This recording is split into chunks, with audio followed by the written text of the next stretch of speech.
ಹೊಸ ವರ್ಷದ ಪ್ರಯುಕ್ತ ಅಗತಗೌಡನಹಳ್ಳಿ ಗ್ರಾಮದಲ್ಲಿ ಗ್ರಾಮದ ಯುವಕರ ವತಿಯಿಂದ ಹಗಲು ರಾತ್ರಿ ವಾಲಿಬಾಲ್ ಪಂದ್ಯಾವಳಿಯನ್ನು ಆಯೋಜಿಸಲಾಗಿತ್ತು. ನಿತಿನ್ ಹಾಗೂ ಯುವಕ ಮಿತ್ರರು ಪಂದ್ಯಾವಳಿಗೆ ಸಂಘಟಕರಾಗಿ ಕಾರ್ಯನಿರ್ವಹಿಸಿ ಕಾರ್ಯಕ್ರಮವನ್ನು ವ್ಯವಸ್ಥಿತವಾಗಿ ಆಯೋಜಿಸಿದ್ದರು.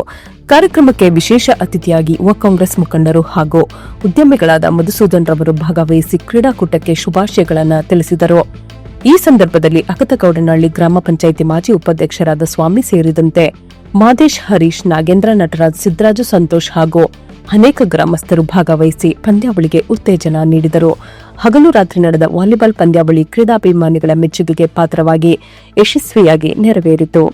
ಸಾಮೂಹಿಕ ನಾಯಕತ್ವ ಕರ್ನಾಟಕ ರಾಜ್ಯ ರೈತ ಸಂಘ ಹಾಗೂ ಹಸಿರು ಸೇನೆ ಸಂಘದ ನೇತೃತ್ವದಲ್ಲಿ ಕಗ್ಗಲದ ಉಂಡಿ ಗ್ರಾಮದ ಪಕ್ಕದಲ್ಲಿರುವ ಚೆಂಡು ಹೂ ಕಾರ್ಖಾನೆಯಿಂದ ಉಂಟಾಗುತ್ತಿರುವ ತೊಂದರೆಗಳ ವಿರುದ್ಧ ರೈತರು ಪ್ರತಿಭಟನೆ ನಡೆಸಿದ್ದಾರೆ. ಚೆಂಡು ಹೂ ಕಾರ್ಖಾನೆಯಿಂದ ದುರ್ವಾಸನೆ ಹರಡುತ್ತಿದ್ದು, ರಾಸಾಯನಿಕ ಮಿಶ್ರಿತ ನೀರು ಅಂತರ್ಜಲಕ್ಕೆ ಸೇರುತ್ತಿರುವುದರಿಂದ ಸುತ್ತಮುತ್ತಲಿನ 10ಕ್ಕೂ ಹೆಚ್ಚು ಗ್ರಾಮಗಳ ಜನರು ಅನಾರೋಗ್ಯಕ್ಕೆ ಒಳಗಾಗುತ್ತಿದ್ದಾರೆ ಎಂದು ರೈತರು ಆರೋಪಿಸಿದ್ದಾರೆ.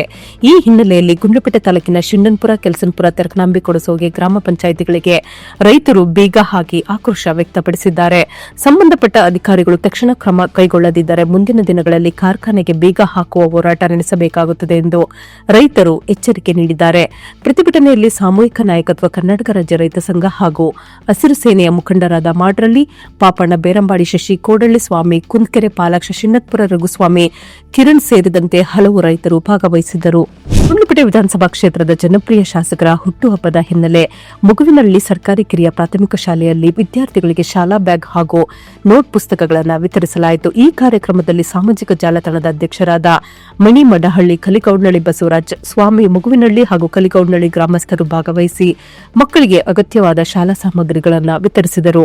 ಈ ಸಂದರ್ಭದಲ್ಲಿ ಮಾತನಾಡಿದ ಅವರು, ಮಕ್ಕಳ ಶಿಕ್ಷಣಕ್ಕೆ ಸಹಕಾರ ನೀಡುವುದು ಸಮಾಜದ ಹೊಣೆಗಾರಿಕೆಯಾಗಿದೆ ಎಂದು ತಿಳಿಸಿ ಇಂತಹ ಸೇವಾ ಕಾರ್ಯಗಳು ಮುಂದುವರಿಯಬೇಕೆಂದು ಅಭಿಪ್ರಾಯ ವ್ಯಕ್ತಪಡಿಸಿದರು. ಗುಂಡ್ಲುಪೇಟೆ ಪೊಲೀಸ್ ಠಾಣಾ ವ್ಯಾಪ್ತಿಯ ವಿವಿಧ ಆಭರಣದ ಅಂಗಡಿಗಳಿಗೆ ಠಾಣೆಯ ಆರಕ್ಷಕ ನಿರೀಕ್ಷಕರಾದ ಶ್ರೀ ಜಯಕುಮಾರ್ ಎನ್ ಅವರು ಭೇಟಿ ನೀಡಿ ಅಂಗಡಿಗಳ ಸುರಕ್ಷತೆಯ ಕುರಿತು ಮುಂಜಾಗ್ರತಾ ಕ್ರಮಗಳನ್ನು ಕೈಗೊಳ್ಳುವಂತೆ ಅಂಗಡಿ ಮಾಲೀಕರು ಹಾಗೂ ಸಿಬ್ಬಂದಿಗೆ ಸೂಕ್ತ ತಿಳುವಳಿಕೆಯನ್ನು ನೀಡಿದ್ದಾರೆ. ಭೇಟಿಯ ಸಂದರ್ಭದಲ್ಲಿ ಸಿಸಿಟಿವಿ ಅಳವಡಿಕೆ, ಅಲಾರಾಂ ವ್ಯವಸ್ಥೆ, ನಗದು ಮತ್ತು ಆಭರಣಗಳ ಸುರಕ್ಷಿತ ಸಂಗ್ರಹ, ಶಂಕಾಸ್ಪದ ವ್ಯಕ್ತಿಗಳ ಬಗ್ಗೆ ತಕ್ಷಣ ಮಾಹಿತಿ ನೀಡುವಂತೆ ಸಲಹೆ ನೀಡಲಾಯಿತು.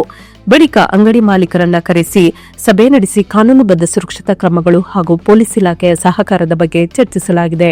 ಗುಂಡ್ಲುಪೇಟೆ ಪೊಲೀಸ್ ಠಾಣಾ ವ್ಯಾಪ್ತಿಯ ವಿವಿಧ ಶಾಲೆ ಹಾಗೂ ಕಾಲೇಜುಗಳಿಗೆ ಭೇಟಿ ನೀಡಿ ಮಕ್ಕಳಲ್ಲಿ ಕಾನೂನು ಜಾಗೃತಿ ಮೂಡಿಸುವ ಕಾರ್ಯಕ್ರಮವನ್ನು ನಡೆಸಲಾಯಿತು. ಕಾರ್ಯಕ್ರಮದಲ್ಲಿ ಬಾಲ್ಯ ವಿವಾಹ ನಿಷೇಧ, ಪೋಕ್ಸೋ ಕಾಯ್ದೆ, ಸಂಚಾರ ನಿಯಮಗಳ ಪಾಲನೆ, ಮೊಬೈಲ್ ಫೋನ್ ಅತಿಯಾದ ಬಳಕೆಯಿಂದಾಗುವ ದುಷ್ಪರಿಣಾಮಗಳು, ಮಾದಕ ವಸ್ತುಗಳ ಸೇವನೆಯಿಂದ ಉಂಟಾಗುವ ಹಾನಿ, ಅಪ್ರಾಪ್ತ ವಯಸ್ಸಿನಲ್ಲಿ ಬೈಕ್ ಚಾಲನೆ ಸೇರಿದಂತೆ ಹಲವು ಕಾನೂನು ವಿಷಯಗಳ ಬಗ್ಗೆ ವಿದ್ಯಾರ್ಥಿಗಳಿಗೆ ಮಾಹಿತಿ ನೀಡಲಾಯಿತು. ಈ ಸಂದರ್ಭದಲ್ಲಿ ಶಾಲಾ ಶಿಕ್ಷಕರು ಹಾಗೂ ಗುಂಡ್ಲುಪೇಟೆ ಪೊಲೀಸ್ ಠಾಣೆಯ ಆರಕ್ಷಕ ಉಪನಿರೀಕ್ಷಕರಾದ ಶ್ರೀ ಸಾಹೇಬಗೌಡ ಅವರು ಹಾಜರಿದ್ದು ವಿದ್ಯಾರ್ಥಿಗಳಿಗೆ ಕಾನೂನು ಪಾಲನೆಯ ಮಹತ್ವ ಮತ್ತು ಉತ್ತಮ ನಾಗರಿಕರಾಗುವ ಕುರಿತು ಮಾರ್ಗದರ್ಶನ ನೀಡಿದರು. ಕರ್ನಾಟಕ ಕಾವಲು ಪಡೆಯ ವತಿಯಿಂದ ನೂತನವಾಗಿ ಪತ್ರಕರ್ತರ ಸಂಘದ ತಾಲೂಕು ಅಧ್ಯಕ್ಷರಾಗಿ ಆಯ್ಕೆಯಾದ ಬಸವರಾಜ್ ಎಸ್ ರವರಿಗೆ ಸನ್ಮಾನಿಸಿ ಗೌರವಿಸಲಾಯಿತು. ಈ ಸಂದರ್ಭದಲ್ಲಿ ಕಾವಲು ಪಡೆಯ ತಾಲೂಕು ಅಧ್ಯಕ್ಷ ಎ ಅಬ್ದುಲ್ ಮಲ್ಲಿಕ್ ರವರು ಮಾತನಾಡಿ, ಪತ್ರಿಕಾ ಮಾಧ್ಯಮ ಮಿತ್ರರು ಸಂಘಟನೆಗಳಿಗೆ ನೀಡುತ್ತಿರುವ ಉತ್ತಮ ಸಹಕಾರವನ್ನು ಮೆಚ್ಚಿ ಅಭಿನಂದನೆಯನ್ನ ಸಲ್ಲಿಸಿದರು.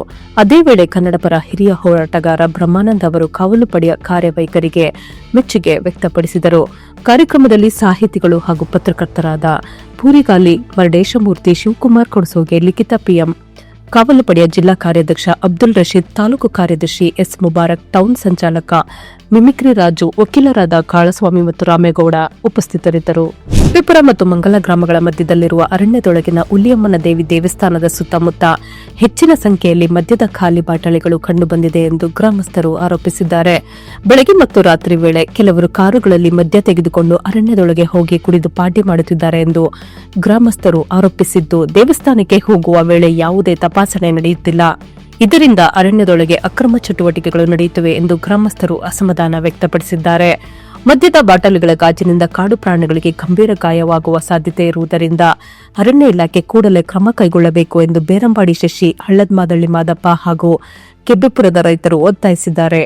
ಗುಂಡ್ಲುಪೇಟೆ ಪಟ್ಟಣದ ಶಿಕ್ಷಕರ ಭವನದಲ್ಲಿ ಪಟ್ಟಣದ ನಾಥನಾಟ್ಯ ಶಾಲೆಯವರು ಆಯೋಜಿಸಿದ್ದ ಸಪ್ತಲಯ ನಾಟ್ಯೋತ್ಸವದ 7ನೇ ವರ್ಷದ ವಾರ್ಷಿಕೋತ್ಸವ ಕಾರ್ಯಕ್ರಮವನ್ನು ಶಾಸಕರಾದ ಎಚ್ಎಂ ಗಣೇಶ್ ಪ್ರಸಾದ್ ರವರು ಉದ್ಘಾಟಿಸಿ ಸಭೆಯನ್ನು ಉದ್ದೇಶಿಸಿ ಮಾತನಾಡಿದರು.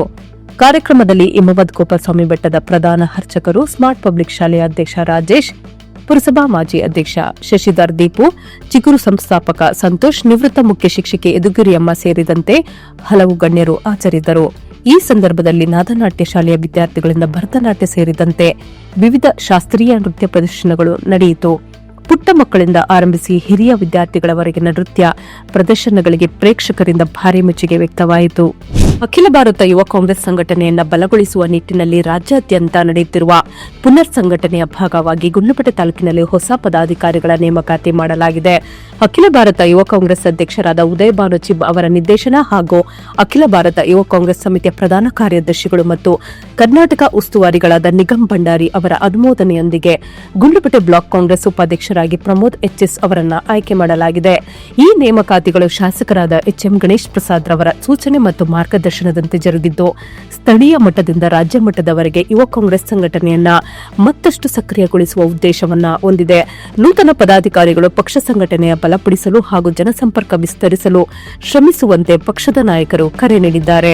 ಸೊ ಫ್ರೆಂಡ್ಸ್, ಇದಾಗಿತ್ತು ಇವತ್ತಿನ ನ್ಯೂಸ್. ನಿಮಗೆ ಈ ಹೊಸ ಪ್ರಯತ್ನ ಇಷ್ಟವಾದಲ್ಲಿ ಕೂಡಲೇ ನಮ್ಮ ಚಾನೆಲ್ ಅನ್ನು ಲೈಕ್ ಮಾಡಿ, ಶೇರ್ ಮಾಡಿ, ಸಬ್ಸ್ಕ್ರೈಬ್ ಮಾಡಿ.